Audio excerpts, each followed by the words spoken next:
Hello, everybody. Welcome and thank you for joining today's session at the FLAME International Research Seminar Series. It is our privilege and honor to welcome Professor Stefano Puntoni, Professor of Marketing at the Rotterdam School of Management, Erasmus University, Netherlands. Professor Puntoni, our sincere thanks for agreeing to be here and share your insights on how technology changes consumption and society. Professor Puntoni joined RSM after completing a PhD in marketing at the London Business School and a degree in statistics and economics at the University of Padova, Italy. He is a prolific writer, researcher, and thinker who has extensively published in distinguished journals like the Journal of Consumer Research, Journal of Marketing, and Journal of Consumer Psychology. I'm taking the liberty to name only a few, but there are several well-known journals that take a lot of pride in publishing his work. He has also been featured in the Harvard Business Review, MIT Sloan Management Review, and the Wall Street Journal. He is a former MSI Young Scholar and MSI Scholar from the prestigious Marketing Science Institute. Having won several grants and awards, he also wears the hat of Associate Editor at the Journal of Consumer Research and the Journal of Marketing, as well as the International Perspectives Director at the Association for Consumer Research. Professor Puntoni teaches in the area of marketing strategy, brand management, and decision-making. An interesting quote of Professor Puntoni's is, "I want the magic, but I don't want the creep." I'm hoping Professor Puntoni will tell us why he said that very soon. I'm Supriya Chauthai, the moderator for today's session, and I teach courses in advertising and branding at the FLAME School of Communication. Before we get started, a few housekeeping aspects for today's session. Kindly type your questions into the Q&A box with your name. I will bring up the questions during the short intervals in the course of the presentation, and we will also have time for questions at the end. May I now invite Professor Puntoni to take over this session. Welcome, Professor. Thank you, Supriya, and thank you all for being here today. Thank you to the FLAME University for the invitation, which I was very glad to receive. And it's a pleasure to be here, virtually at least, in India and presenting my research. I have not a single paper kind of presentation, but more an overview talk. I hope that this will be thought-provoking, maybe even a bit inspiring to many of you. I'd like to share a little bit of the work that we are doing at the Psychology of AI lab at the Erasmus Center for Data Analytics. The Erasmus Center for Data Analytics is an institute within Erasmus University that is fostering connections with businesses and research on advanced analytics. And as part of the institute, we have also some social science practices, including the one that I lead on the psychology of artificial intelligence. So this is a little bit of a snapshot today of the kind of work that we do at the lab. The title is Consumers and Autonomous Technology, an Emerging Framework, and I'll explain a little bit better in a while what I mean by that. First, before I get going, a couple of things. Please feel free to ask questions. So you can use a Q&A, and Supriya will kindly agree to moderate the session. You also have the chat option during the talk. In a couple of instances, I will ask a question maybe for you, also to try to keep you awake. And you can use the chat to let me know what you think immediately about that. Feel free to ask these questions anytime. We're very happy to make this interactive, and I really like to engage with the faculty and students as much as we can within the 90 minutes that we have allotted today. Before I start telling you about the research, I'd like to just start by acknowledging my collaborators. As I said, I am going to present a bunch of papers. I'm not doing those alone. And I'd like to tell you a little bit about the people that have been doing, in fact, most of the work that I'm presenting to you today. A couple of projects are together with Armin Granullo and Christoph Fuchs, who are at the Technical University of Munich. In fact, technically, Christoph might be now already a faculty member at the University of Vienna because he's moving this summer. And Armin is a former PhD student and now postdoc at the Technical University of Munich. And then we have Eugenia and Gabriele. Eugenia is a assistant professor of marketing at Tulane University in New Orleans in the US. And she was a former PhD student of mine and graduated a couple of years ago. Gabriele is a colleague still at Erasmus, and we work together as part of Eugenia's PhD. And then we have Natalia and Danit from Tel Aviv University. I was lucky to be invited for a talk a bit ago, while we were still allowed to travel. And I had the pleasure to get to talk to them, and we have a nice project together, which we just submitted for review. And so this is very new off the press. And then finally, I'd like to acknowledge Bart de Lange, my long-standing collaborator, who is a faculty member at ESADE in Spain. Bart is a former PhD student who has had a very illustrious career in the last 10 years by University of Colorado and now in Spain. And what I'm going to do is to reserve the last 10 minutes of this time slot that we have together today to end with just one story and one final message. So I'm going to reserve the final part, let's say as a speaker's right. I'm going to take that for me to tell you about a final message to leave you with it before we conclude. And that is work that I'm currently working with Bart. It's let's say an ongoing book project that is still a long way away, but I'm excited to share a couple of ideas from it. Okay, so this is the plan, but before I get to tell you in depth about any of the projects with these collaborators, I like to start by saying that a lot of the work around AI that I'm going to present today is about the topic of human replacement. But if you are interested in the psychology of artificial intelligence and on how companies can best deploy this kind of technology for the benefit of consumers and society, I would like to invite you to read an article that just came out a few months ago in the Journal of Marketing, which is called Consumers and Artificial Intelligence: An Experiential Perspective. And this is a paper that I wrote together with Rebecca Rexek from Ohio State, Marcus Gisler from York University in Toronto, and Simona Botti from London Business School. And what we are doing here, this is a project that came out of the MSI Scholars Program, a fantastic initiative by the Marketing Science Institute. And in this paper, what we do is to say it's very well that we focus on artificial intelligence in companies and research centers and develop algorithms are able to do this and that. But the success of those solutions and products will only ultimately rest on the customer experience of those algorithms. What kind of experience do they create? And so in this paper, we try to highlight, to sketch a first theory of what kind of experiences consumers may have with AI, which I find a very fascinating question.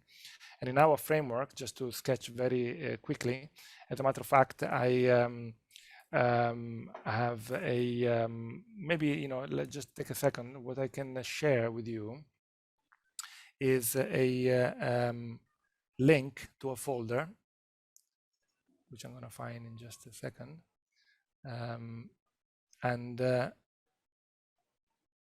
In this folder, you can find all the papers that I've written today, that I'm talking about today, except with the unpublished work. Yeah, you should have seen, you should see now the link. And so in that link, if you click on it, you can download a bunch of PDFs, including this journal marketing paper. So if you are interested, I guess you can probably access these papers through your library services, but this way you can get them at a snapshot. By the way, there are also a bunch of other papers which I'm not talking about. So if you're interested in the topic, you may find this interesting.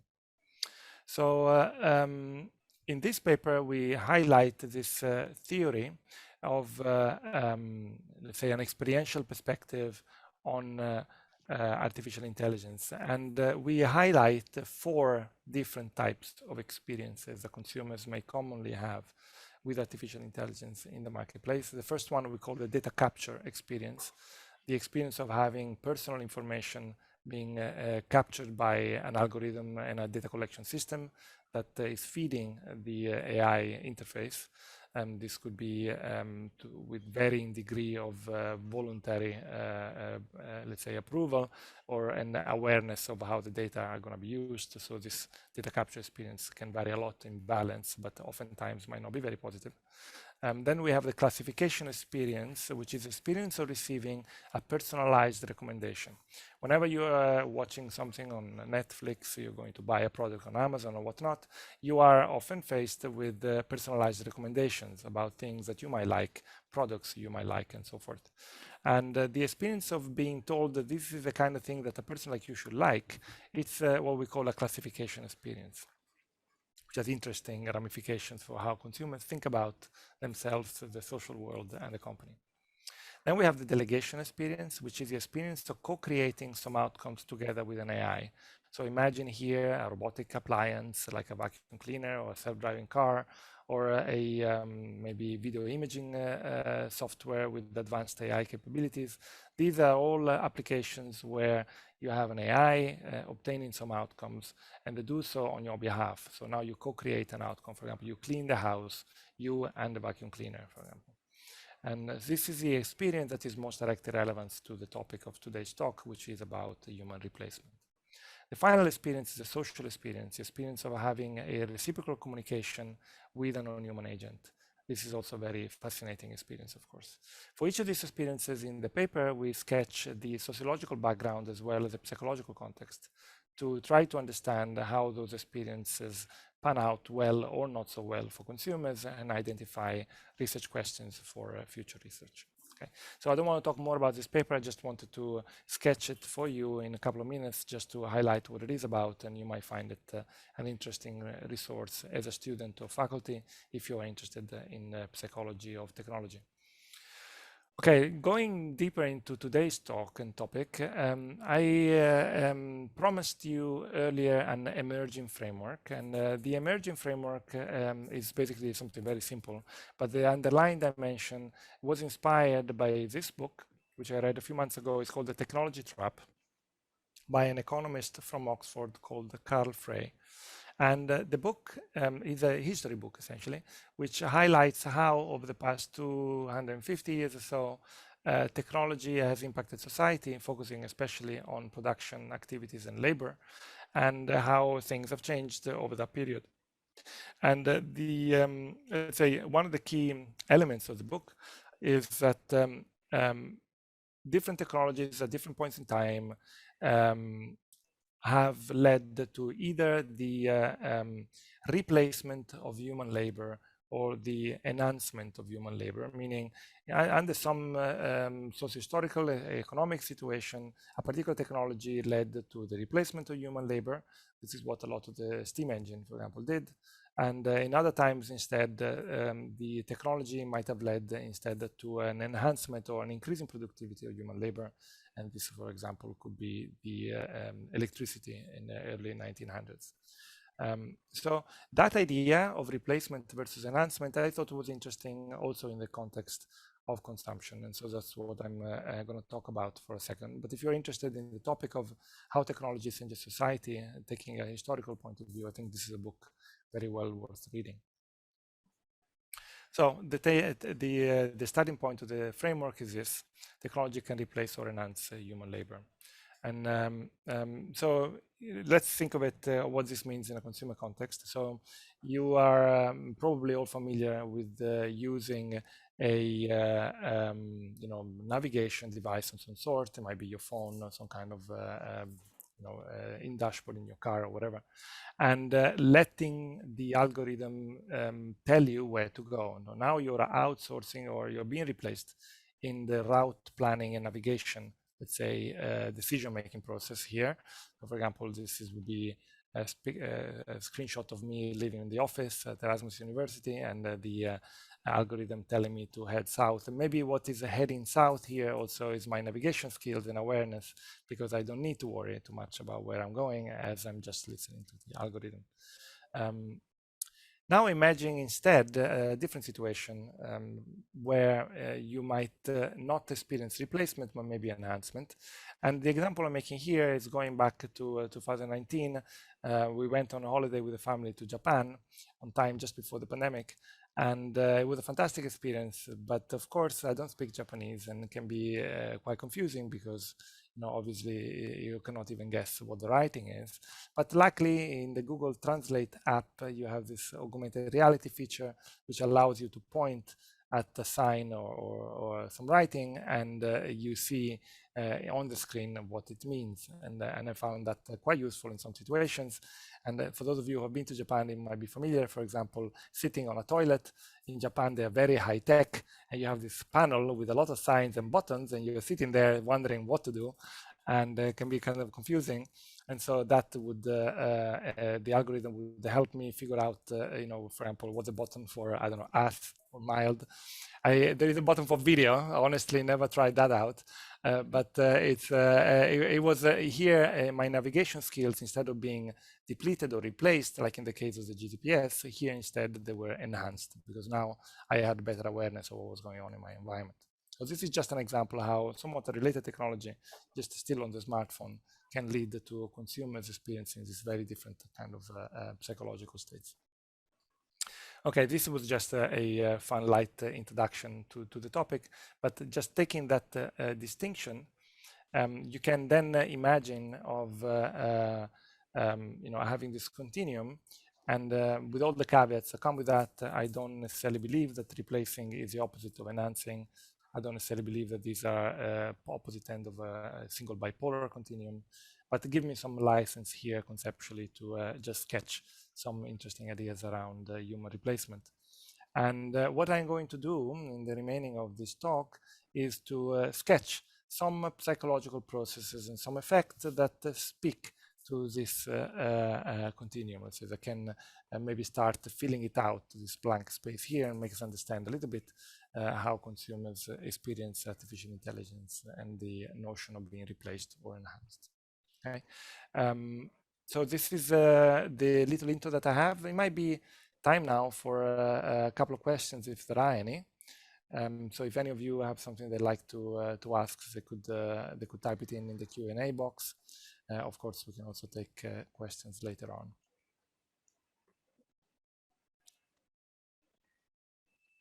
So we don't have any questions so far.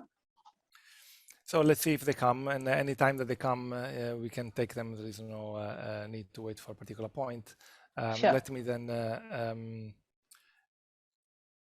let me then see. There's maybe Anno wants to ask a question.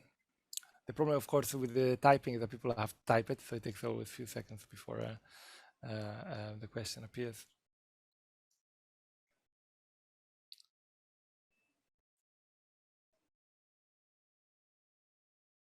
Maybe I'll continue, and then if Anno asks questions, I'll take it. Yeah. So the first psychological process that I would like to bring into the picture is social comparison. And so what I'm going to do is, for each of these psychological processes, I'm going to have just one slide introducing it to you. I assume many of you will be familiar with these ideas, but I think it's good to have a little summary, especially for the students. So social comparison is a natural tendency to compare yourself and your performance to that of other people. And there are essentially two different types of social comparisons, what psychologists call the upward comparisons and those that psychologists call downward comparisons. Upward comparisons are comparisons that you make with people who appear to be doing better than you on a particular dimension. So upward because you're looking up to someone who's doing better, while downward comparisons are comparisons with individuals who appear to be doing less well than you on this particular performance dimension. That is, you know, you look downward to someone who's not doing as well as you.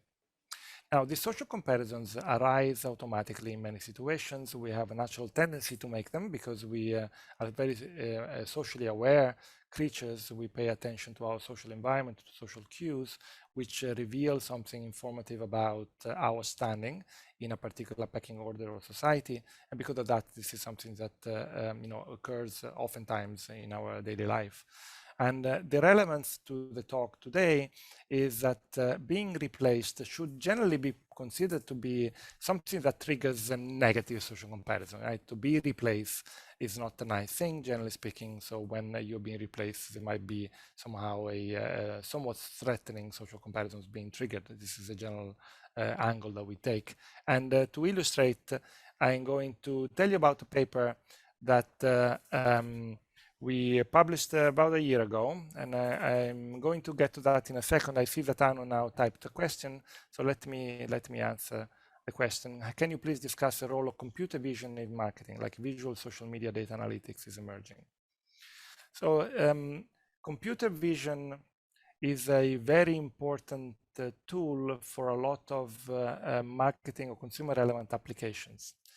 Computers need to see in a way in order to be able to perform tasks on our behalf. Just imagine a self-driving car. You don't want a self-driving car who's blind because you don't want to crash the car. So you need a device that is fully aware of its environment in order to trust it to do the job that is meant to be doing. So computer vision is crucial to a lot of applications, and in general, sensors and anything that reveals something to the artificial intelligence in terms of its surroundings is going to be crucial to create applications. This is true for kitchen appliances and need to be able to determine, for example, where particular objects are, or a vacuum cleaner, or a lawnmower, or many other tools that you may use. Sensors more generally are also used in many devices in the Internet of Things. You can imagine a lot of devices in the smart home, such as, for example, a smart thermostat or a smart watering device for the garden or whatever. So let's say computer vision, I see it as a complementary element of a constellation of technologies that enable AI to be aware of its environment, and as a result of that, being able to take actions that are appropriate. So without these good sensors, we are not going to be able to do a lot of things that we would like the machine to do. Obviously, now you're talking about visual social media, okay, and I'm not entirely sure what you're referring with that, but clearly you may also have a lot of web-related technologies that look like computer vision. One that is very popular is eye tracking technology of different sort, where machines are able to assess in real time, customer behavior as it happens online, and then inform marketing decisions. One big distinction here, I think, is between the automation of marketing and the automation of consumption. There's a lot of automation in marketing relevant kind of tasks, but some of them are to automate marketing tasks like marketing research, product design, or other distribution. Imagine the algorithm that power, the pricing of Amazon or whatever. Others are, they say about the automation of consumption itself. This will be whenever, the examples that I made, when I use a GPS to tell me where to drive instead of thinking about that myself. And we actually just announced yesterday, and I didn't think about it, I should have added a slide to the presentation about this. We just announced that we have a new special issue of the Journal of the Association for Consumer Research, which is going to come out in 2 years. The deadline is in 23, so there's plenty of time, on this very topic of automation of marketing and consumption. And in the call for papers, we make that distinction. You can automate tasks that a marketeer would have done, or you can automate tasks that a consumer would have done. And those two are quite both relevant to consumer researchers, but they're probably quite different in the processes and the way that they pan out. Okay, I hope this was a maybe long-winded and not very precise answer, but I thought I hope you found it useful. There are 2 more questions. Supriya, would you like me to take them now? What do you think? I think one of them is relevant for now. The other one we can hold till later. So there's one question which says, can social exclusion be considered as one of the triggers of social comparison? Yeah, definitely. There is a lot of research on social exclusion in social psychology over the past decade or so. And it is interesting to see just how pervasive the psychological consequences of ostracism and social exclusion are, also for consumer behavior. Yeah, so that was Ria Vadvani's question. Thank you, Professor Stefano. Thank you. So it certainly can be a trigger. I don't look at social exclusion in my research. One reason for not doing it is that I find it a difficult thing to study, meaning if you run experimental studies, it means that you need to exclude people in one condition in order to test the effect of exclusion. And I just feel too bad about my participants to do that. So I haven't really looked at this topic. Let me go back to the paper. I was telling you this research we published in a journal called Nature, Human Behavior, and it's worked together with Armin and Christoph from Munich. And before I tell you about the theory, I'd like to dive straight into the data and make you experience the effect. So this is I'm going to read to you the stimuli from one of the studies. We have a lot of different studies in the paper and a lot of different paradigms, but I think this well illustrates the basic idea. So we ask people, in this case students, but we replicated this design with different populations in different countries, and we tend to find with more or less the same results. And what we ask is to read this description. We tell to people to read that there is a company, and the company needs to cut down cost. And to do that, they have two options. They have option A, where the company can replace existing employees with robots. So existing employees will be replaced by machines, okay? And then it has option B, and in option B, the company can replace existing employees with employees of an external supplier, basically what you can call outsourcing. And so in this case, existing workers will be replaced by other workers. So option A is replacing humans with machines, and in option B, you replace humans with humans. Okay. We then have a bunch of writing where we say basically all else being equal. So we try to say, okay, the quality is not going to change, nothing is going to change in the production other than just this option A versus B. And we tell them also, you are not working at the company, you are not a customer of the company, you're not an owner of the company, you're not a manager at the company, you've got nothing to do with the company. Basically, imagine being plucked out of the street as a random person, being brought in and asked to make that decision. This is a very stylized experiment, obviously. Nobody will ever face a choice like that, and nobody's being asked while walking on the street, come in, please, and make a major decision for us. Okay, this is not something will happen, but it's not about external validity. This is more about understanding how the psychology of how people think about automation. So let me ask you the same question. As imagine now being a participant in this experiment, and I ask you this question and say, okay, you can choose if you want to have option A, replacing with robots, or option B, replacing with employees. And let me ask you, and you can type your answer in the chat if you could. Do you think that the majority of people will want humans to be replaced by robots or by humans?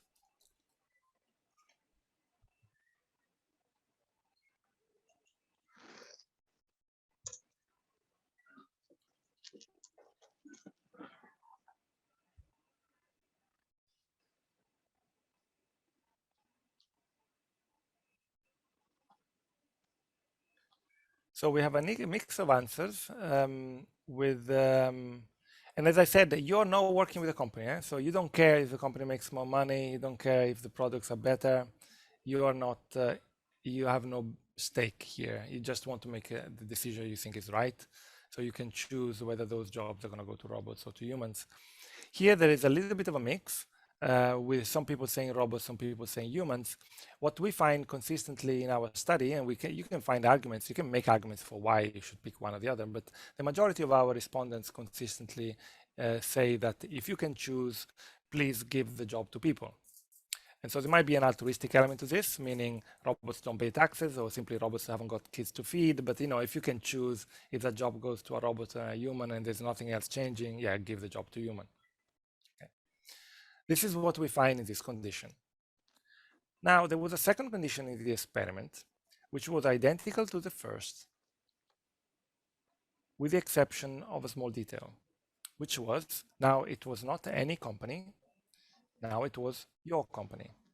And it wasn't any job, now it's your job, meaning now you are asked the same question, but now it's you who is being replaced. So the question then becomes, would you like to be replaced by a robot, or would you like to be replaced by a human? What would be your guess for what is your feeling for what people would say in this situation?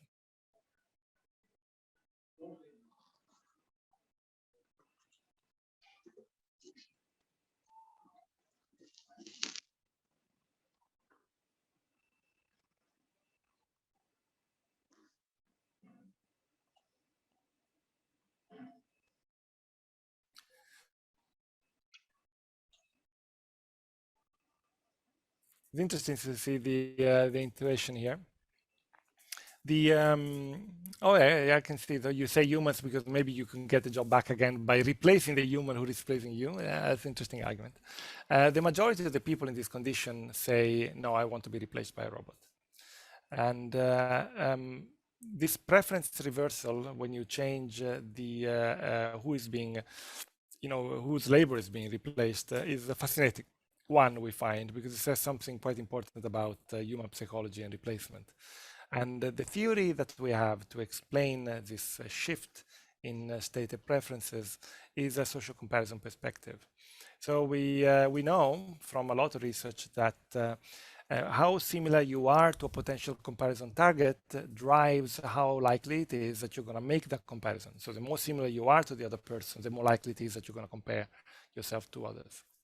And clearly, people are more similar to people then people are similar to robots. And because of that, robots should be inducing less social comparisons in this situation. Because in this situation, being replaced is a self-threatening comparison. It's not nice to be replaced at work. Then this is actually something that provides a short-term psychological incentive to prefer a robotic replacement of a human replacement. Okay. Now, obviously, this is not everything that goes on in people's mind when they face the risk of being replaced in their work, which is something that is of relevance to lots of workers today, given the advances that technology has been making. There are also other things. So what we find, for example, is that when you are being replaced by a human or a robot, what is also important to understand is the time horizon of your thinking. If you are just thinking about how you feel now, what you prefer, the self-threat of replacement, then you prefer robotic replacement because it's less self-threatening. It doesn't say as much about you, your worth as a worker. It could have happened to anybody, basically.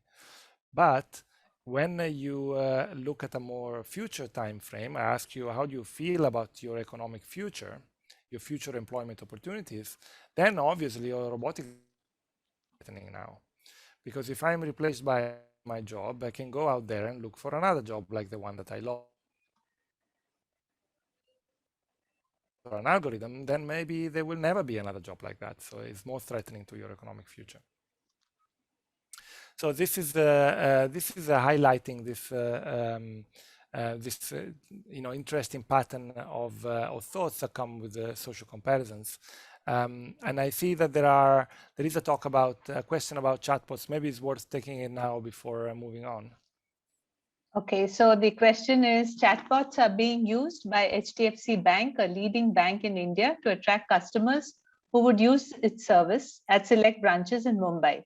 Chatbots are able to offer customized solutions for the kind of loans to the customers. Your reactions on this? So chatbots have incredible value for corporations, which explains why so many are deploying them and how much money is being invested in them. There are two points I want to make first. One point I want to make is that it is important to understand what is the alternative to the chatbot. In many situations, for example, a real-time customer service on a website when people have some kind of issue navigating a website or accessing some product information on a retailer website or whatever, the alternative to a chatbot is not having an employee real-time ready to answer your question in most situations. The alternative would probably be just a Q&A page where people have to find the answers themselves. So what is the alternative is really important. I think chatbots are very powerful to improve the quality of customer service because they can be scaled very cheaply, basically, and in a way that human labor cannot be easily be done. And so that's one, I think, driver of the adoption of chatbots is simply that we don't have a cheap alternative that involves human labor for the most part. And the second one is that indeed chatbots are getting a lot better, and they have some really strong features. Obviously, the features of today's algorithms, which they have endless, almost computational capacity, which is not something we can say about every human employee. And so they do have the ability to tailor offer and compute data and find search information, match information real time that maybe a salesperson or customer representative wouldn't be able to do. There is research done, especially in China, by someone called Xuemin Luo, who suggests that actually these chatbots can be incredibly effective, even more effective in some situations than human employees. That's a really interesting finding. They might obviously accelerate the adoption of these chatbots. I haven't done a lot of research on chatbots, but certainly a very rich area where a lot of work could be done. I think there will be a lot done work, actually, I'm quite sure.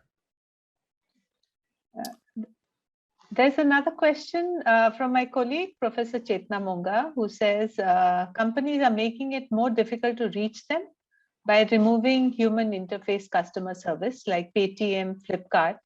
It's highly frustrating sometimes. Yeah, and I think what you're observing there is an effort of companies to cut costs, because obviously when an employee gets in touch, time is money, so that is something that is costly to companies. But actually, I think to me, the gold standard maybe in customer service now is not so much is it human or algorithm, but how do we use algorithms smartly to get the most out of our human employees? So if I was talking to KLM, the Dutch Royal Airline, a couple of years ago back already, and they were deploying AI systems for their customer representatives. They moved all the customer service online. You can't basically call them anymore. But what they did was to install an AI which would interpret incoming queries and then provide a first draft of a response. And then the employee would take that, adjust it as needed, and send it off. And initially, the company were worried that the employees would be reacting negatively to this feature that would automate a lot of their job. And what they found instead that they were quite happy with it, because what the algorithm did was to take away the boring part of the job, which was find out the page where they can reclaim, ask for the baggage loss or insurance or reschedule this or that, whatever they needed to do. And that's why they contacted the airline, and focus instead on nurturing the connection with the customer. So now the employee could use its time to maybe use an appropriate emoji or give a personal touch by adding the person's name and show a little bit of care. And so now the combination of the human and the machine, I think, is quite powerful to get work done in a productive, efficient way, but also making actually human more productive by enabling them to have enough slack and time to think about the customer and serve the customer rather than just find information and typing whatever boring information needed to be provided. Okay, so this is for the first project. Let me jump into the second one. And I am staying still in the replace side of the continuum. And I'm going to tell you about uniqueness motivations. We all experience a tension between wanting to be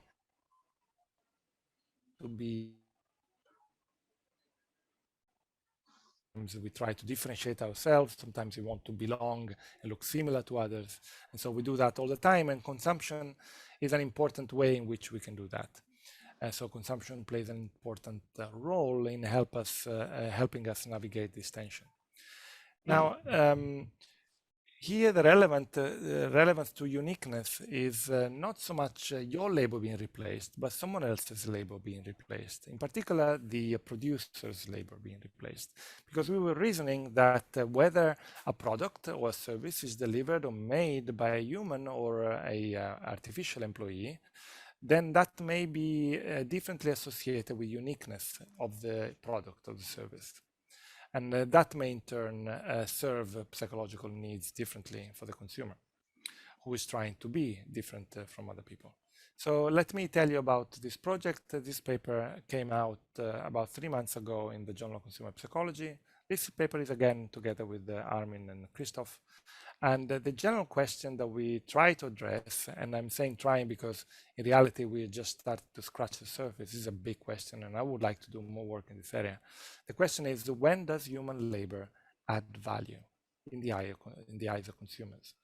This question is important because many production activities can be automated nowadays, and to a large extent are already being automated nowadays. If we document demand side effects, meaning customer side effects, where customers demand or are willing to pay more for products made by human employees rather than algorithms or robots, perhaps that could be an incentive for companies to keep humans in employment. So I could imagine maybe not many years from now, products in a supermarket, for example, showing a sticker like made by humans, a little bit like today, you can find stickers like fair trade or organic that indicate some property about the way that the product has been made.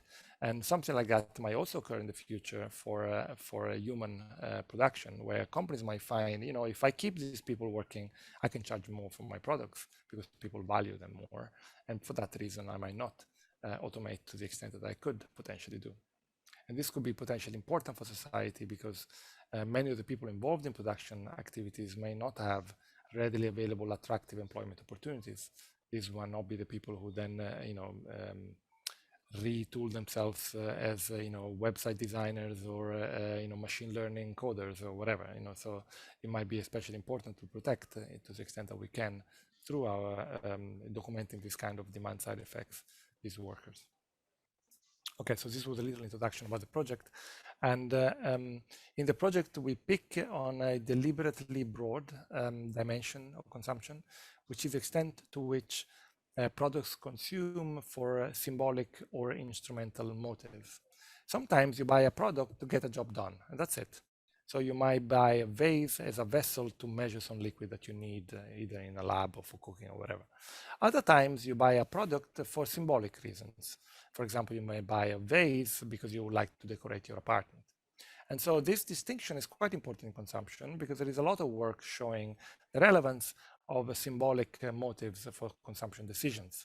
So a lot of the choices that we make in our consumption life is motivated by our desire to connote, display, verify, or represent abstract concepts like beliefs, values, a particular level of ability, maybe group membership, what kind of person you are, essentially, who you are as a person. We know that from decades of research. And what we argue is that human labor is associated with some of the antecedents of symbolic value, which have been documented in the literature, such as scarcity and uniqueness, for example, minor imperfections that make every product different. And instead, on the other hand, robotic labor is associated to the opposite, endless repetition and standardization. Because of that, we predict in the paper, and this is a key prediction that we have in the paper, is that human labor creates value, especially in the context of symbolic consumption. So whenever you're buying a product for a symbolic reason, then you care more that the product is made by humans and not by robots or algorithms. What we find also evidence for this effect, but also for the fact that uniqueness motives explain this interaction between consumption goals, symbolic, instrumental, and production mode, the human or robotic. I'm going to show you just one study, just to give you a flavor for the kind of data that we have. And let's call this the skull study. And the premise of this study is that a lot of times products can serve different purposes depending on basically why you buy them. And we build on that insight to create a situation where we show people the same product, but we tell them they have a different reason for buying the product. We picked a drawing of a skull, and then we told them that they would buy this product either to decorate their office, and we tell them they're working as a doctor, either to decorate their office or in order to illustrate anatomy to patients and students. In other words, we tell them you're buying the drawing in order to decorate, and the symbolic reason, or you buy the drawing in order to explain something to people, so a much more instrumental reason. Okay. And then we display to them two drawings of a skull, which are kind of alike, not very different. And then what we do is that we manipulate between participants. So we randomly assign people to reading one description or the other. We tell them that the right-hand skull is drawn by a robot or is drawn by a person. And then we see we measure preferences for this skull relative to the other control skull. And so what we find here is an interaction. So what you see here is that the white bars are higher than the blue bars, which generally tells you that the preference for the right-hand posters was higher when it was produced by human labor, which means that in general, people prefer a poster made by a person than a poster drawn by a robot in general. Okay, that's the main effect.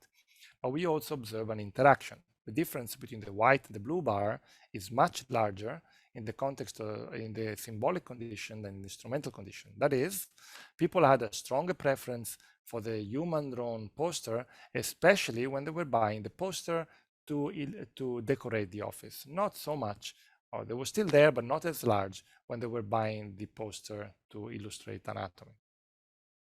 In the same study also, what we find is that we measure need for uniqueness with the prediction that people who have a high need for uniqueness should be more sensitive to cues in the environment for uniqueness.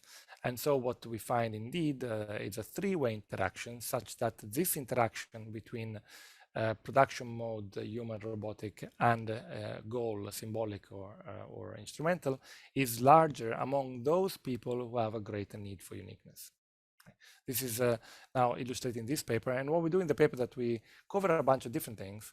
And we're looking, for example, at tattoos. We have a fun study where we describe a robotic tattoo, which actually exists. And we ask them whether they would be imagining that they would get a tattoo done and whether they would like to get it done by a human tattooist or the robotic tattooist. And we have two conditions in the experiment. In one condition, we have a regular tattoo making, drawing the tattoo. And we find that almost everybody wants to have the human tattooist. Nobody wants a robot. But in another condition, we tell them, you're not making the tattoo, you are removing the tattoo.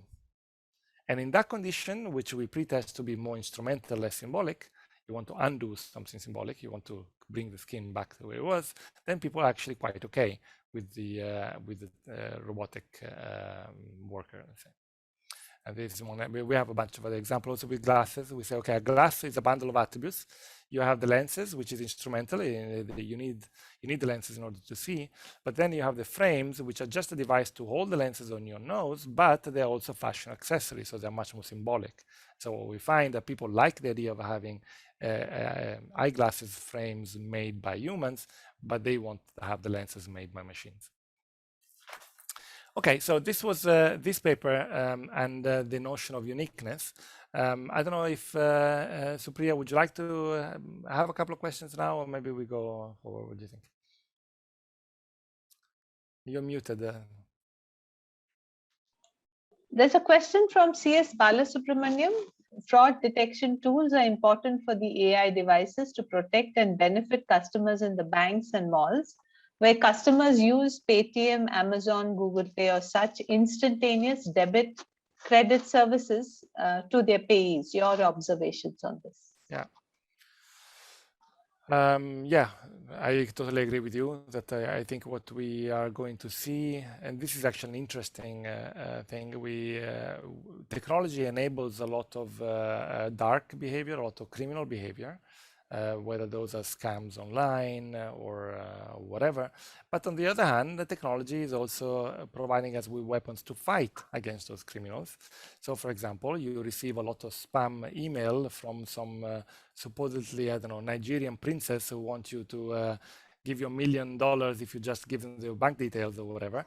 But at the same time, your email server will also have a firewall, and a lot of technology is trying to weed out those emails so that you don't actually get all of them. In fact, you get a very, very small fraction of them, because nowadays servers are flooded with spam communication, and most of it get catched by those detection algorithms. And this is true for a lot of things, like technology is used to clone credit cards and scam customers when they're trying to buy something online, but it's also used by credit card companies to detect whether a transaction is suspicious. And so indeed, we have this interesting, escalation between those who want us to harm us using technology and those who want to protect us using technology. I don't have anything particular to say about fraud detection. Otherwise, if you have any questions that are more specific related to the kind of stuff I'm talking about, I'd be happy to keep talking about this. Okay, thank you, Professor. There's one more question which Professor Chetna Monga has asked. So she says that the AI technologies actually modify our behavior eventually to satisfy the vested interests of organization or brands. For example, book recommendations, optimized choice of products, for buying in e-commerce. So these are where the organization has a lot to gain from. Yeah. Yeah, So I mean, your thoughts on that? organizations are investing in algorithms because they can gain from using algorithms. Obviously, they're not doing it to as a charity to the companies producing the algorithms. And the reason why they think they have something to gain is either because algorithms can make their operations more efficiently. For example, you can think about assortment and inventory management, or production activities, or whatever, customer service in a store. Can be many ways in which technology can help reduce cost and improve the efficiency of companies' operations.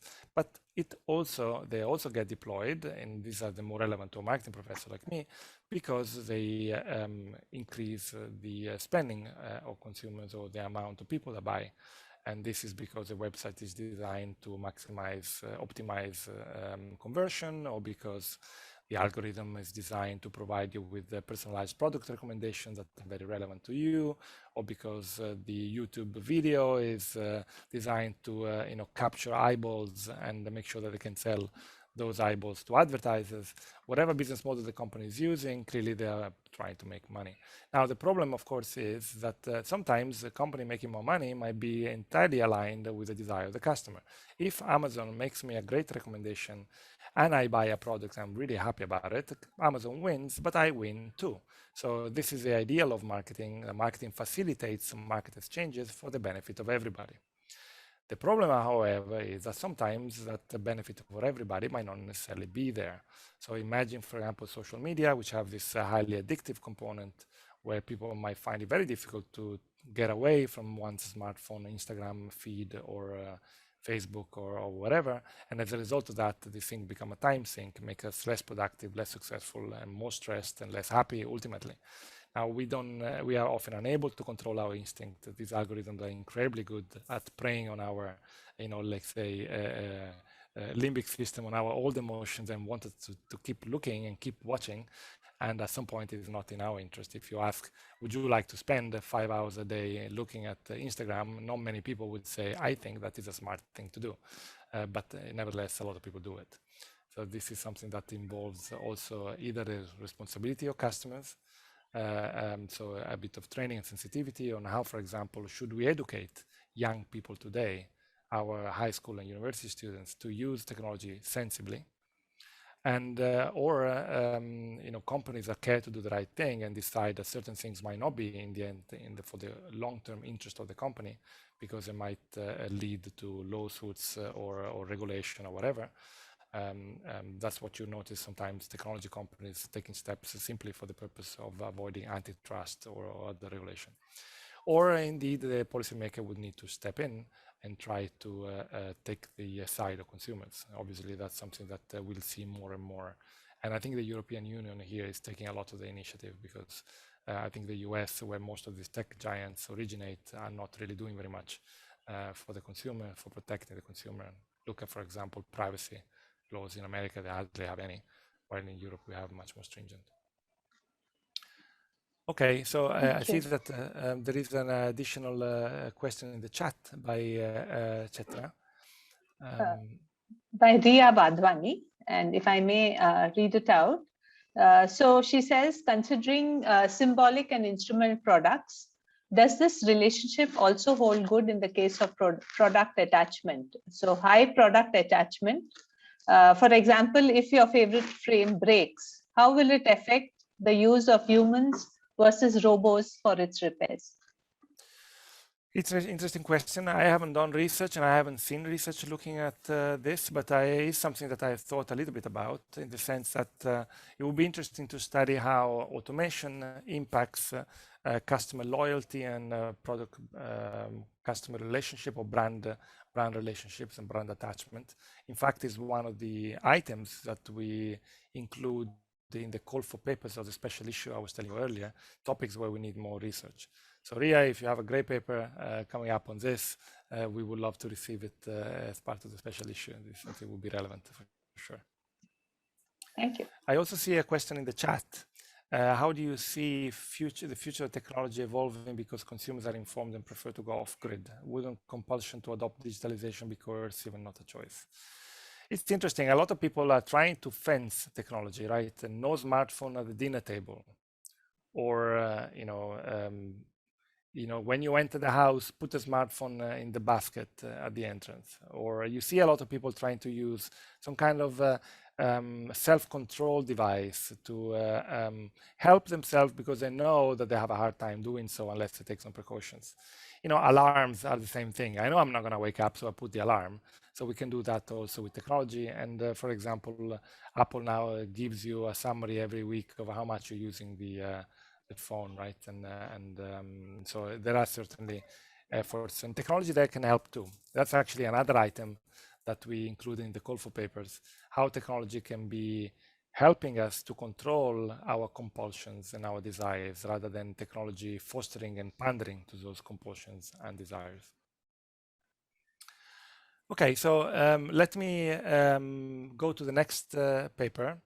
And I'll need to go a little faster, I think, to make it to the end. I'm going to now come more to the middle of the continuum and talk about attribution processes.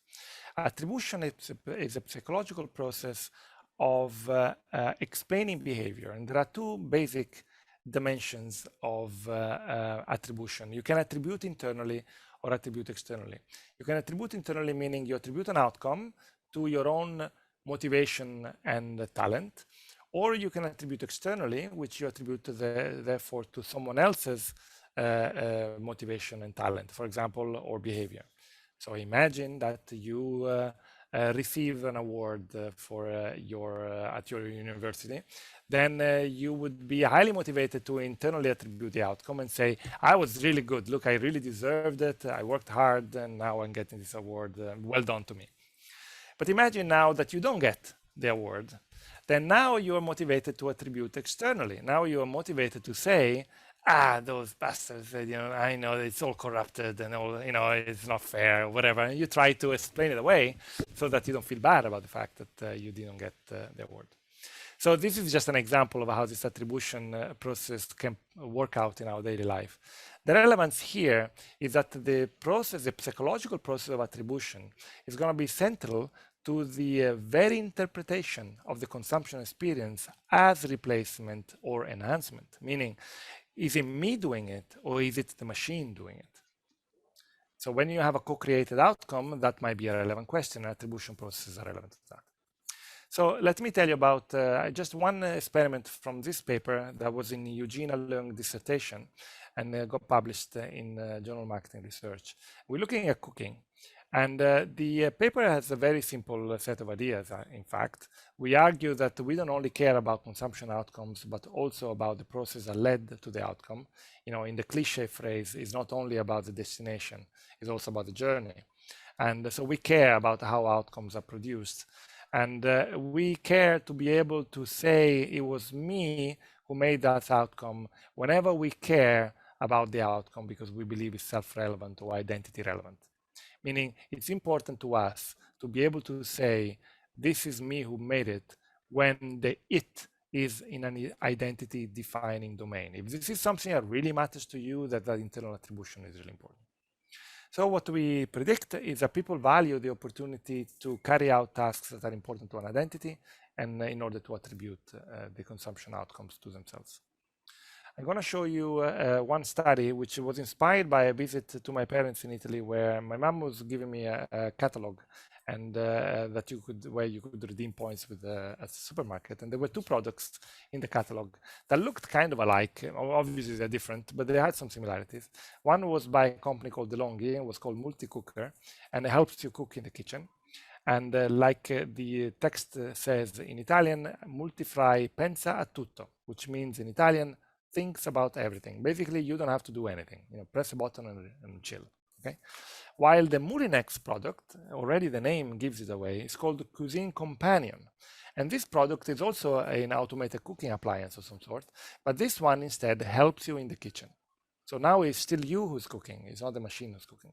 So I think this distinction is relevant to the context of cooking, for example, and many others, where often consumers consume also for identity reasons. You know, cooking is important to a lot of people's identity. You know, I see myself as a foodie, or I see myself as a, you know, whatever, a good mother, or whatever it is that my related to food and family and that you care about. And therefore, the idea of being able to attribute and say it was me who cooked this meal is really important. So in this design, we run it in the lab with a big sample. We ask students to come to the lab, read the product description, and then rate, like in an ad basically, and rate their attitudes towards the product, how much they like the product. And we had 3 between participants condition. We had a baseline condition with no automation, a skill replacing automation condition, and a skill allowing automation condition, which are mimicking a bit the DeLonghi and Moulinex products that I just showed you. And then we measured for everybody their identity with cooking, with items like, to me, cooking is an important part of my life. Just to highlight a bit what the stimuli were, in the baseline control condition with no automation, we just described a set of cooking tools that were doing a lot of different tasks. And there were no automation here. They were just things that you use in the kitchen. In the first automation condition, which we called the skill replacing automation condition, we described an appliance combining all those tools in one to do the same tasks. The key sentence is this one: the entire cooking process is completed for you at the touch of a button, a bit like the DeLonghi product. And the final condition is a skill allowing automation condition, which is the same as the one before, but where we say the entire cooking process is accomplished by you with the guidance of the machine. And so what we observe now is the preference for the product in the 3 conditions across people who identify a lot with cooking and people who don't. I'm going to show you the scatter plot here with the best fit regression line. So on the x-axis, I plot identity, how much you're into cooking, from low to high. And on the y-axis, I plot liking or attitudes, how much you like the product, from low to high. And here in the control condition, you see an upward significant slope, which is a standard effect in the literature, what we call an identity congruent attitudinal effect. The more you're into cooking, the more you like cooking stuff. Okay? No rocket science. In the first automation condition, however, that slope becomes steeply negative. So now, the more I am into cooking, the less I like this product. And finally, in the third condition, we kill the effect. We don't quite bring it back to baseline. It's still a cooking machine after all, but we kill the effect. It's now non-significant, such that those who are very much into cooking are not necessarily against the product. Okay, here I sketched this idea that how a product is framed or communicated. I think actually this study might be the most relevant here to the context of communication. That how I explain the automation feature will impact differently consumers depending on the consumption motives, and that in turn will impact the success of the product. Now I'm going to move to the last paper, and I'm going to move to the enhance side of the continuum. And here I'm going to talk about self-awareness, which is also called self-focused attention or self-consciousness. Basically, it's the process of bringing attention inward and paying attention to yourself. And we know that paying attention to yourself is associated with an increased salience of self-standards, the standards of behavior that you believe you ought to adhere to. Okay, once you pay attention to yourself, your standards of behavior become more salient. And there are, broadly speaking, 2 types of self-awareness: what scholars have called private self-awareness or self-consciousness, and what they call the public self-awareness or self-consciousness. The private one is purely attention to your inner states and bodily feelings, while public self-consciousness is almost like looking at yourself from the outside. You're trying to take the observer perspective on you and see how you would come across to other people. The relevance here is that when a technology enables a human enhancement, that may lead to greater self-awareness. That in turn may have psychological consequences, and in particular, we look at the motivation to live up to your standards, to the standards of behavior that you think are right. We do this in an interesting context, I find, the context of Instagram. And this is work together with Natalia and Danit from Tel Aviv. And it's called Looking Good, Doing Good. So what we started this investigation from is the realization that Instagram is creating a lot of people who are obsessed with the way that they come across to other people. Because people take selfies, they post them on Instagram, they're desperate for positive feedback, and they always monitor Instagram to see whether they got those likes or those comments or whatever. And there have been a lot of people concerned with this state of affairs, arguing that we are now living in a society of people who are self-obsessed and overly concerned with their appearance and with what other people think of them. And that has been associated in people's writing with a lot of bad things, people being more egotistical, more selfish, and so forth. We argue that maybe there is a silver lining to all this selfie posting and obsession with the physical appearance. And we look at the context of filters. Filters were one of the main reasons why Instagram became so popular. They have a wide range of digital imaging filters that you can readily apply to your photos, including your selfies, to make them more beautiful, like the eyelashes or the noir or whatever, or to make them weird, like the face melt or the haunted TV or whatever. So there's a lot of different filters, and we suggested that maybe when people want to beautify the photo, something might be going on in their head, which might lead them to behave better towards other people, because now they want to be good, they want to live up to their self-standards. And if you look at Instagram, vanity is a very common hashtag, but one of the most popular hashtags for selfies is also as beautiful on the inside. So there is the idea that by making you concerned with how others look at you, you might also become concerned to whether you're behaving well or not. So I already gave it away, basically. So just to sum it up quickly, when a person focuses on their appearance, they become more self-aware, in particular more publicly self-aware. We know from prior literature in psychology that public self-awareness leads to greater engagement in impression management. You want to make a good impression on other people, and that can also mean being nicer to other people. For example, this Van Bommel paper is a bystander paradigm where they find that people are rushing to help other people more quickly when they are more self-aware. So what we predict is that physical appearance improvements will have positive effects on prosocial behavior, and that this effect is explained by an increase in public self-awareness. I'm going to show you a study where we don't have any evidence of this mediation by public self-awareness, but we have other experiments where we do have that. And this is an Instagram study. I think it's a fun study. We ran it in Tel Aviv in 2019, so before the pandemic. And there were 3 steps in the experiment.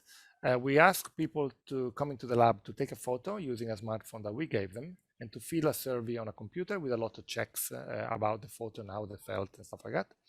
In step 2, we then asked them to modify the photo using one of the filters on Instagram and to fill again surveys on the computer. And then we thanked them, paid them, and as they were leaving the lab, we offered them an opportunity to donate part of their payment for charity. And then we just counted how much money they left. In other words, this is an unobtrusive dependent variable. They didn't even know that they were still part of the study, and that is a key measure that we have in the study.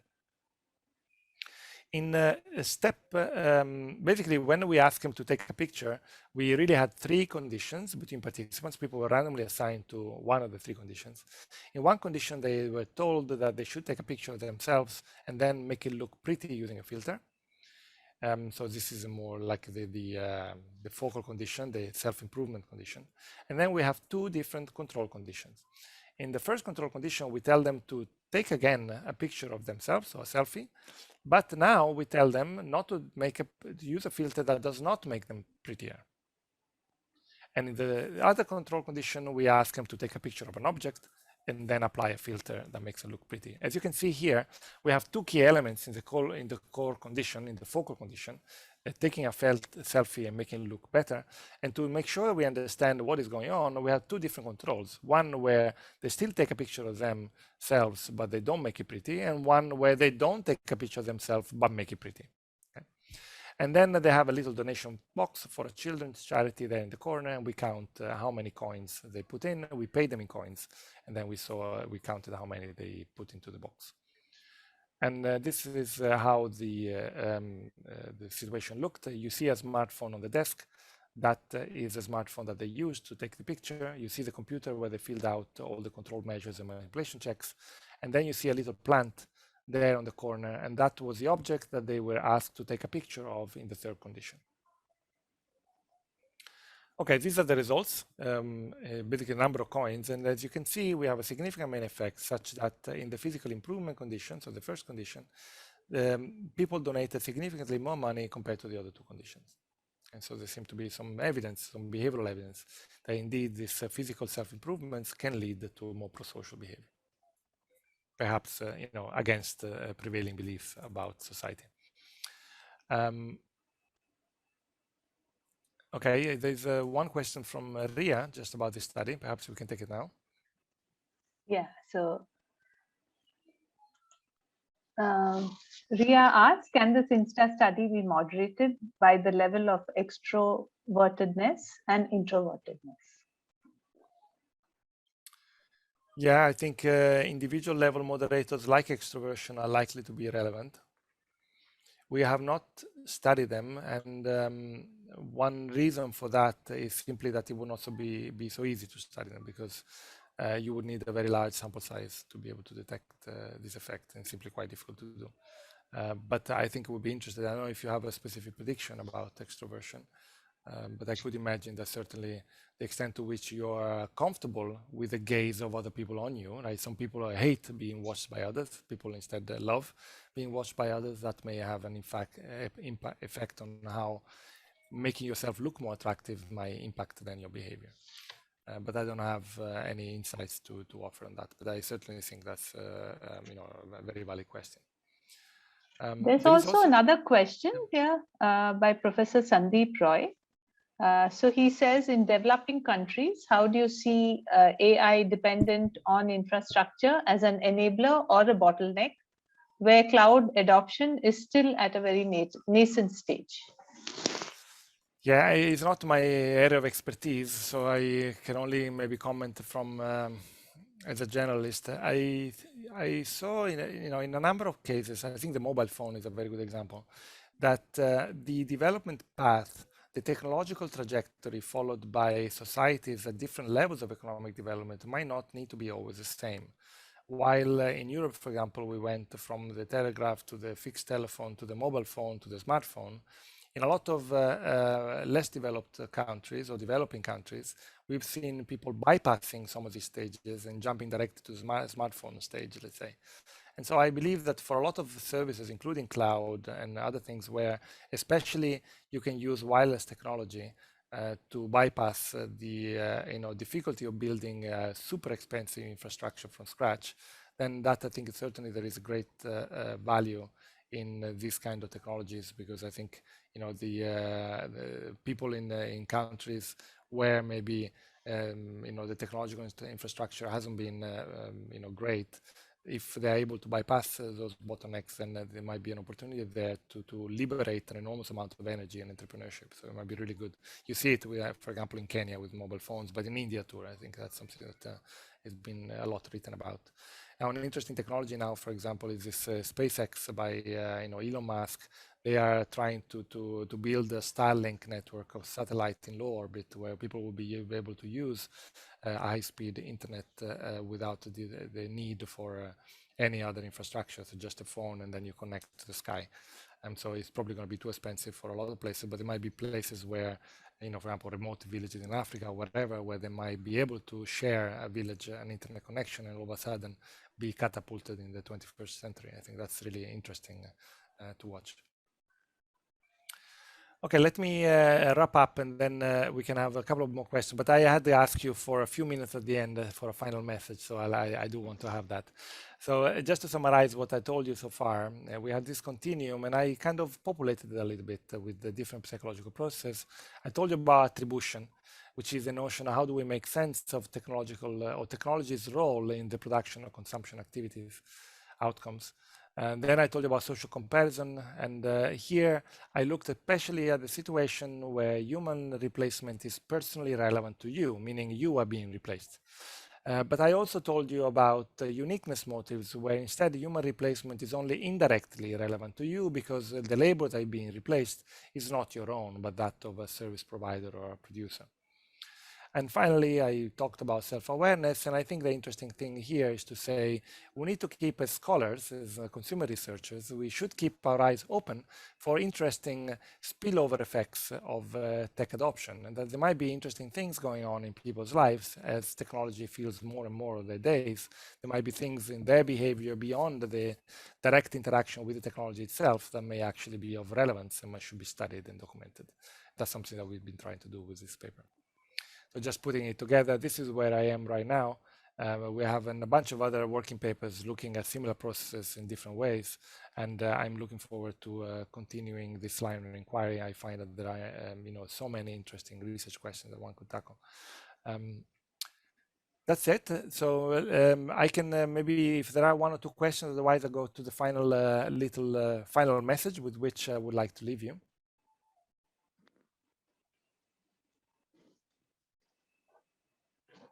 So, Professor, I have a question.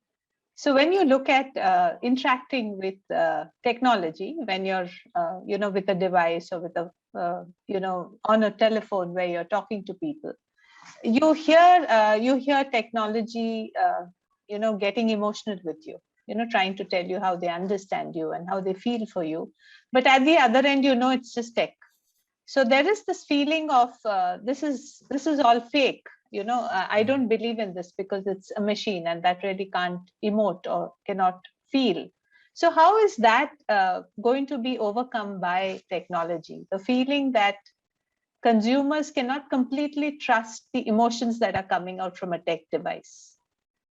Interesting question. I think one of the most vibrant areas of research within the, let's say, subfield of consumer adoption of automation is what you can call anthropomorphic AI. So algorithms that have some features that make them human-like. A lot of the work on anthropomorphism in product design has been done on the appearance of the product. For example, a car that looks like a person, with a smile and the eyes and the nose kind of thing, like little features that point to some social elements. But you could have anthropomorphic cues that are not visual, although I think the visual anthropomorphic cues are very relevant to the context, for example, of self-serving kiosk, frontline robots, employees, and whatever. I mean, there are a lot of applications now of robots and algorithms in customer service where you actually see and can interact directly with the device. But certainly there are other cues. One is textual cues. So imagine a chatbot which might use emojis, for example. That is an emotional expression. You could imagine Siri or some other personal assistant device that would use cues that would be understood as carrying some emotional content, whatever would be the intonation of the voice, the use of the words, or whatever. So that's very relevant, and there is a lot of evidence showing that consumers respond positively to these anthropomorphic cues. It makes them feel more comfortable and makes it more fluent and easier to interact with the machine, where the machine looks more like a human. At the same time, there is the danger there, which is, there are a couple of dangers actually. The first one is that in the absence of disclosure, people may be duped into believing that they're actually interacting with a human when they're not. And that may be problematic, both from a consumer welfare point of view, and policymakers may be looking into that, but also from the fact that an interaction with a chatbot might go wrong at some point. The algorithm might not understand because of use of figure of speech or whatever. And then the consumer all of a sudden may become aware that this is not a person, and that may actually hurt the relationship with the firm. The second one is that you highlighted, which is that it may be perceived as fake, insincere, maybe manipulative, or in other way insincere and untrustworthy. And so this might be damaging the consumer relationship when I feel a chatbot banker wants to sell me something and uses an emoji. And then the question is, what companies they need to do research and understand how they can avoid those pitfalls. And I think there's research to be done on this. I'm not aware of a lot of papers that have explored, but certainly I can imagine moderators where things seem to be going well and all of a sudden it flips and now actually it doesn't work very well. Thank you, Professor. A bit of a vague question, but the answer. No, the answer interesting question. Yeah. Okay, let me conclude just the last few minutes. I want to conclude with a positive thought. You know, when I have this talk on human replacement, it's a bit gloomy, right? So all these machines taking over things that we are doing, or machines, it's not always a very good vibe. So I want to finish with a positive message. And so it might look like sunset for humans, but this picture actually is dawn, taken here in Rotterdam, in the town where I live. And to tell you this idea, I'm going to use history of art, history of Western art, that is. And so I'm telling you a little bit about that, and I think it's an interesting insight coming. So if you look at European art over the last millennium, starting from the Middle Ages, after the fall of the Roman Empire, you had a gradual increase in the quality of representation. In the Middle Ages, images were flat, were two-dimensional. You know, persons and objects were not very lifelike. This is a Byzantine fresco, for example. Then in the 1400s, we had the Renaissance originating in Italy. This is a painting by Perugino that is hanging in the Sistine Chapel in Rome. And here now you see something very different. Now you see a painting becoming three-dimensional. You have depth. You have the invention of linear perspective, a scientific study of painting that enables artists to really give depth and make things much more real. Look also, the figures are much more precise and real-like. That trend towards more accurate representation, more realistic images continued over the centuries. In the 1600s, in the Low Countries, there were these developments around atmospheric light and the incredible level of details that the Flemish and Dutch painters could obtain, where you find, the details of a fly or the letters in the book.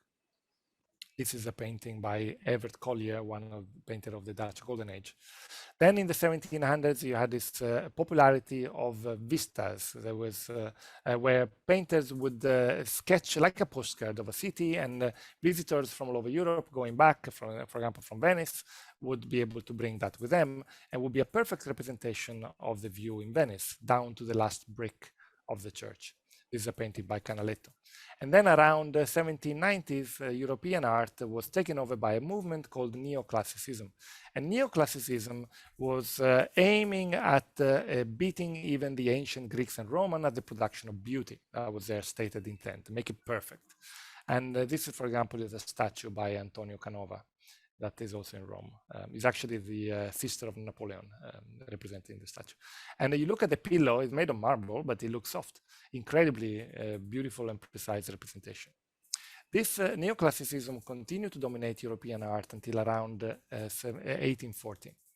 And then around 1860, or a bit later, you get this. This is a painting by Van Gogh called The Starry Nights, painted in 1889.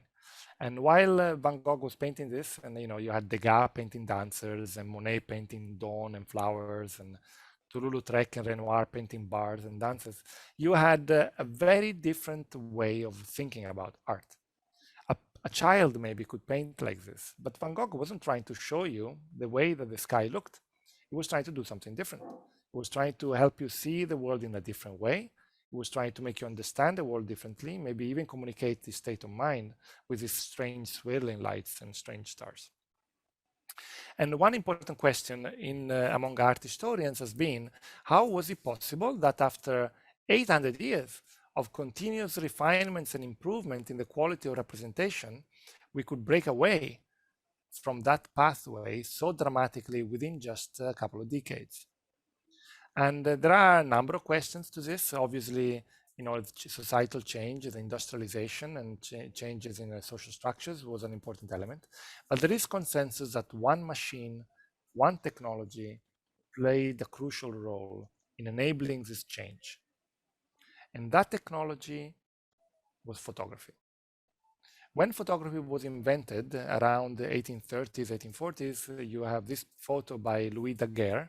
This is the first known photo of Paris, also the first known photo of a human being. You have a person there standing in the corner, taken in 1838.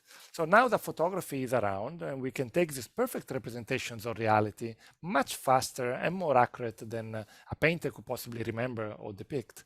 Then the question was asked to artists, what is the point of painting when photography can do this? Well, do we stop painting? No, we don't stop painting, but we need to rethink painting. We need to rethink the way we conceive art in general. And this is what opened the door to contemporary art, to abstraction. I think that the history of art has an incredibly deep learning for us today at the dawn of the age of artificial intelligence. Because what the artists did was to see technology taking over the task of representation and then moving to the task of impression. These movements of artists were called famously the Impressionists. You're probably all familiar with the term. And what Bart and I called interpretation. And so in this book project that I was suggesting before, what we're trying to do is to sketch what representation is and what interpretation is, and trying to imagine a new division of labor between humans and machines, where we leave machines the goal of creating perfect representation through their sensors and memory, their computational capabilities, and leave for us the power of interpretation, causal reasoning, compositionality and slicing and categorization and tasks like that, which even today's powerful algorithms are not currently able to do, but we can. So this is a positive message, and say we need to have a better division of labor where we focus on interpretation and leave representation to machines. So in our education, in our programs, when we teach students, we need to foster these powers of interpretation, this critical thinking, causal reasoning, things that are machines yet not able to do for us.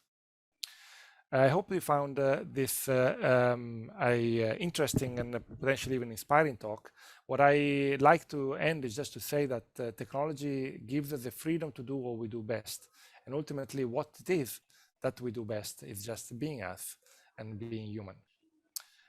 That was the end of the talk, and I'm just 1 minute off, so I'm pretty pleased with the timing. And Supriya, I'll leave it with you again. Yeah. Oh, wonderful. It was absolutely wonderful listening, to the different types of research. And of course, the light at the end of the tunnel, where you closed and gave it such a beautiful end. So I'm going to now go on to acknowledge my gratitude to Professor Stefano Puntoni for being here and taking us through his absolutely captivating research. The idea of the light at the end of the tunnel and how people looking nicer because of prettier filters makes them do good was completely fascinating to listen to. I also want to extend my deep gratitude to our Honorable Vice Chancellor, Dr. Dishan Kamdar, who is providing the impetus for research and sessions like these at Flame. A big thanks to Professor Sajit Narayanan, the Associate Dean of the Flame School of Communication and the head of the department, Professor Preeta Menon, for making possible this research series as well as these stimulating discussions and conversations. I'd like to give a big shout out to the FSC Communication Task Force, Professor Lalita and team, the IT department and Vijay for their perfect logistic help, and Anju and the team from Marketing Outreach for their unflinching support. Thank you to the most wonderful audience who has actively participated and asked such wonderful questions in today's session and made it a pleasure to be in. So good night and goodbye till we meet again to all. Thank you.